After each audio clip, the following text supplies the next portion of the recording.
ஒரு நாவு போதாதே, நீர் செய்ததை சொல்ல இந்த ஆயுள் போதாதே. உன் நீதியை சொல்ல ஒரு நாவு போதாதே, நீர் செய்ததை சொல்ல இந்த ஆயுள் போதாதே. இன்று என்னை காண்பதெல்லாம் உம்மால் தானே வந்தது. இயேசு கிறிஸ்துவின் இனிய நாமத்தினாலே உங்களுக்கு என் அன்பின் வாழ்த்துக்கள்.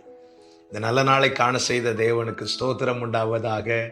கர்த்தருடைய கிருபை உங்கள் அனைவரையும் சூழ்ந்து கொள்வதாக. கர்த்தர் உங்களை ஆசீர்வதிப்பாராக. ரூத்தின் புஸ்தகம் 3வது அதிகாரம் அதனுடைய 16வது வசனம். அவள் தன் மாமியினிடத்தில் வந்தபோது அவள், என் மகளே, உன் செய்தி என்ன என்று கேட்டாள்.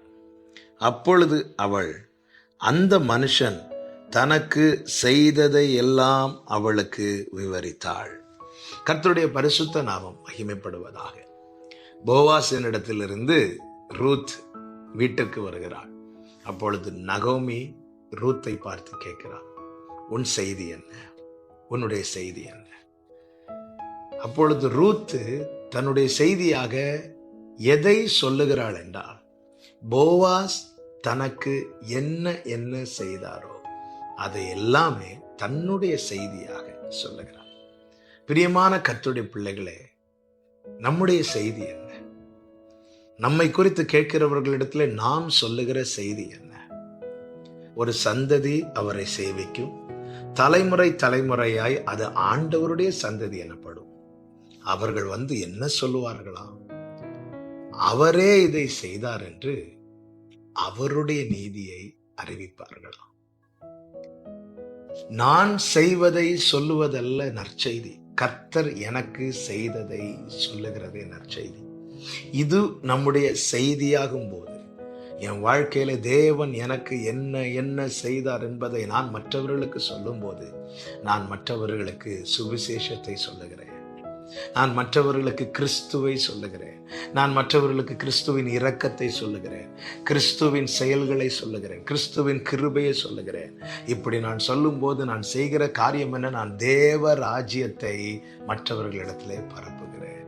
கேட்கிறவர்களை தேவ ராஜ்யத்துக்கு உட்படுத்துகிறவர்களாய் மாறுகிறேன். நம்முடைய செய்தி என்பது நாம் என்ன செய்தோம் என்பதாய் அல்ல, கர்த்தர் நமக்கு என்ன செய்தோம் என்பதாகவே இருக்கட்டும். மோவாப் தேசத்தில் பிறந்து வளர்ந்தவள் ரூத்.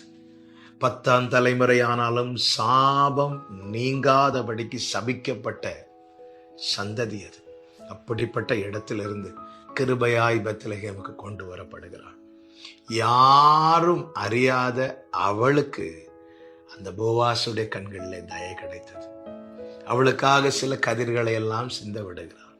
அது மாத்திரமல்ல, இந்த ரூத் போவாஸ் பாதப்படியிலே படுத்திருக்கிறாள், வந்து படுத்திருக்கிறாள். தன்னை அர்ப்பணித்ததை போவாஸ் கண்டு அவளை அப்புறப்படுத்தாமல் அவளிடத்திலே வாக்கு கொடுக்கிறார். என்ன வாக்கு கொடுக்கிறார்? மகளே, உனக்கு வேண்டியபடியெல்லாம் நான் செய்வேன். இப்படி போவாஸ் ரூத்துக்கு காண்பித்த தயவு, ரூத்துக்கு காண்பித்த இரக்கம், ரூத்தின் மேல் காண்பித்த அன்பு. நகோமி கேட்கிறார்கள், உன் செய்தி என்ன என்று. அப்பொழுது ரூத், நான் இப்படி போனேன், இப்படி செஞ்சேன், நான் இதை பண்ணினேன், இப்படி தான் செய்த தன்னுடைய சுயநீதியை சொல்லாமல் அந்த போவாஸ் தனக்கு காண்பித்த இரக்கம், தனக்கு காண்பித்த தயவு, இதையெல்லாம் சொல்லுகிறார். பிரியமான கர்த்தருடைய பிள்ளைகளே, நம்முடைய நீதி எல்லாம் அழுக்கான கந்தை. இதையே மற்றவர்களிடத்துல பரப்பி கொண்டிருக்கிறோம். அவர் நமக்கு செய்தது எவ்வளவு பெரிய பாக்கியம். நம்மை கண்டார், நம்மிடத்தில் வந்தார், நம்மை தெரிந்து கொண்டிருக்கிறார். இதை மற்றவர்களுக்கு சொல்லுவோம். இதுவே நம்முடைய செய்தியாகட்டும். கர்த்தர் உங்களை ஆசீர்வதிப்பாராக. ஜெபிக்கலாமா? ஹல்லேலூயா. தகப்பனே, நன்றி. நீதியும் ஞானமுமானவரே,